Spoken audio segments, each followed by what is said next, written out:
Assalamualaikum warahmatullahi wabarakatuh. Yang pertama-tama yang kami hormati Pak Nuroji selaku dosen mata perkuliahan pemrograman jaringan serta rekan-rekan mahasiswa yang saya harap masih dalam keadaan sehat dimanapun kita berada. Baik, pada kesempatan kali ini kami akan mempresentasikan mengenai koneksi antara klien dan juga server dan percobaan pengiriman pesan dari klien yang nantinya akan diterima oleh server. Saya Imam Maula. Dan saya Fajar Rasidin sebagai server. Baik, langsung saja kepada penjelasan dari sisi server.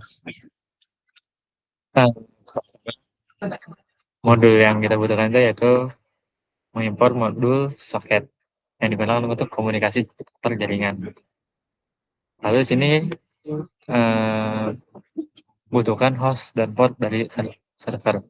Itu dari alamat IP dari komputer kita. Nah, alamat IP-nya ini 10.10.59.23 dan portnya 888.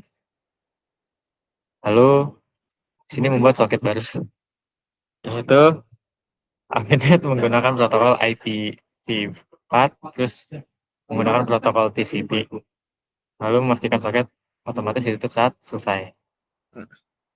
Nah, di line 7, ini untuk mengikat soket ke alamat IP dan port tertentu, agar bisa menerima koneksi. Lalu line selanjutnya, itu menjadi mode listening, lalu yang siap menerima koneksi dari klien. Nah, setelah di running nanti menampilkan pesan ini bahwa server aktif dan menunggu koneksinya. Lalu selanjutnya menunggu klien terhubung. Jika ada klien yang connect, nanti akan menampilkan pesan terhubung dengan alamat IP dan port dari kliennya. Terus setelah koneksi terima, server menampilkan alamat yang berhasil terhubung. Terus server menunggu data dari klien. Lalu jika tidak ada yang terima, maka keluar dari loop. Terus menampilkan pesan yang diterima dari klien dengan menkode bytes menjadi teks. Lalu mengirim kembali data yang diterima ke klien. Ini kita akan coba running.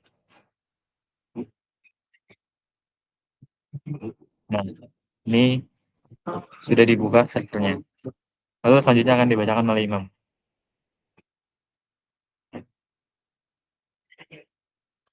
Oke,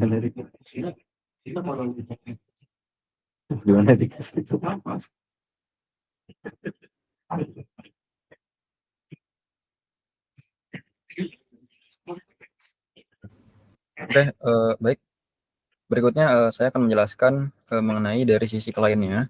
Di sini setelah server membuka dirinya untuk dikoneksikan oleh klien, di sini terdapat kode program dari sisi klien. Yang pertama ada import socket.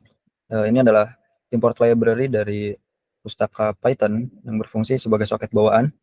Ini menyediakan fungsi dan alat yang diperlukan untuk komunikasi jaringan kita. Kemudian hostnya, yang kedua, di sini hostnya itu harus sama dengan host yang ada pada server dan tidak boleh berbeda sedikit pun, karena nantinya ini akan mendefinisikan alamat IP server yang ingin kita tuju, sehingga kalau berbeda nanti tidak akan terkoneksi dengan baik. Kemudian di sini terdapat portnya sama 8888. Ini portnya juga sama dengan apa yang ada di servernya. Ibaratnya itu jika hostnya itu adalah sebuah gedungnya dan portnya ini adalah kamar yang ingin kita tuju. Kemudian ini berfungsi agar klien dan server itu sepakat menggunakan port yang sama. Kemudian berikutnya ada di sini ada pembuatan dan koneksi soketnya, yang mana di sini ada pada line ke 6 di sini ada with socket dot socket dalam kurung socket dot af inet, kemudian socket sockstream. Di sini with socket dot socket, kemudian dalam kurung s. S-nya ini ada merupakan cara kita untuk membuat objek soketnya. Nah, di sini di bagian soket-soket terus kemudian dalam kurung ini perintah untuk membuat soket baru. Soket iNet ini merupakan parameter yang memberitahu kita bahwasannya kita akan menggunakan alamat IPv4. Kemudian sockstream ini berguna sebagai TCP ataupun transmission control protokolnya. Kemudian WS-nya ini sebagai konteks manajernya, yang mana akan secara otomatis menutup soket, di mana di sini ada di bawah ini akan menjadi as close-nya. Jika blok di dalam ini selesai dieksekusi, maka ini akan ditutup. Kemudian berikutnya ada sconnect dalam kurung host dan port. Ini adalah perintah kunci untuk kliennya, di mana program akan mencoba membangun koneksi ke server di alamat host dan port yang sama yang sudah ada pada server sebelumnya. Kemudian print terhubung ke server. Ini jika berhasil terhubung, maka akan menampilkan terhubung ke server, kemudian ditampilkan host dan portnya yang sudah terhubung. Kemudian di sini ada while true, di mana ini perulangan. Ini adalah loop ya yang terbatas. Kemudian berikutnya ada message input, ketik pesan. Di sini adalah program akan menunggu kita menginputkan sesuatu yang nantinya akan diterima oleh server. Nah, jika kita klik exit maka akan berhenti ya loopnya. Kemudian di sini ada if message power, ini akan jika kita mengetik exitnya ini mau hurufnya besar ataupun kecil, ini akan menyebabkan break ataupun programnya ini berhenti dan tidak lagi menjalankan while true-nya atau perulangannya. Kemudian ada s.sendAll message encode. Di sini adalah perintah untuk mengirimkan datanya. Message encode-nya ini komunikasi jaringan tidak mengirim string, namun mengirim bytes. Fungsi encode-nya ini mengubah string yang kita kirimkan, contohnya hello, menjadi representasi byte. Kemudian sendAll, perintah ini memastikan semua data byte-nya ini terkirim semua ke server melalui koneksi yang telah dibuat sebelumnya. Kemudian data dengan sreceive 1024 ini merupakan perintah untuk menerima datanya, di mana program akan berhenti ataupun menunggu ataupun blocking ya di baris ini sampai server mengirimkan data balasan. Kemudian 1024 adalah ukuran buffernya, artinya program akan membaca data hingga 1024 bytes. Kemudian print F balasan dari server, dalam kurung data decode, balasan dari servernya itu akan didecode kembali mencetak data yang diterima dari servernya. Oke, berikutnya akan coba saya running.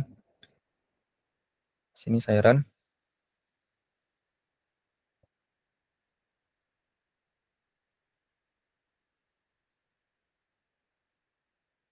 Oke, di sini sudah terhubung ke server yang mana ini IP lokal dari server yang sama dan portnya itu sama 8888.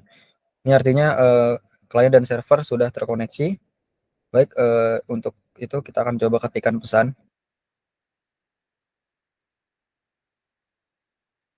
Contoh saja di sini saya ketikkan tugas kelompok, kemudian di enter. Nah, di sini terdapat balasan dari server tugas kelompok ya.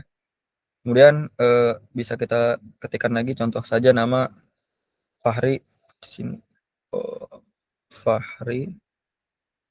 Kemudian di enter lagi dan oke. Kemudian saya ketikkan nama Imam, enter. Oke, baik, bisa dicek dari sisi server.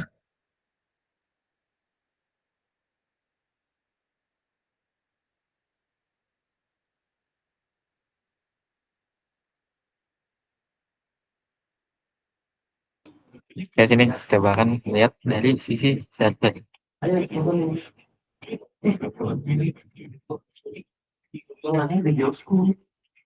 Nah, ini ada keterangan terhubung dengan IP dari si imam. Terus juga menerima pesan dari imam, yaitu yang pertama terus kelompok, terus yang kedua nama saya Fahri dan nama imam yang ketiga. Kurang lebih seperti itu teman-teman. Oke, ini tandanya bahwasannya server dan klien berhasil terkoneksi dengan baik, dan dari sisi klien berhasil mengirimkan pesan dan server berhasil menerima pesannya. Dan tadi pada sisi klien pun telah menerima balasan dari servernya bahwasannya pesan telah diterima dengan baik.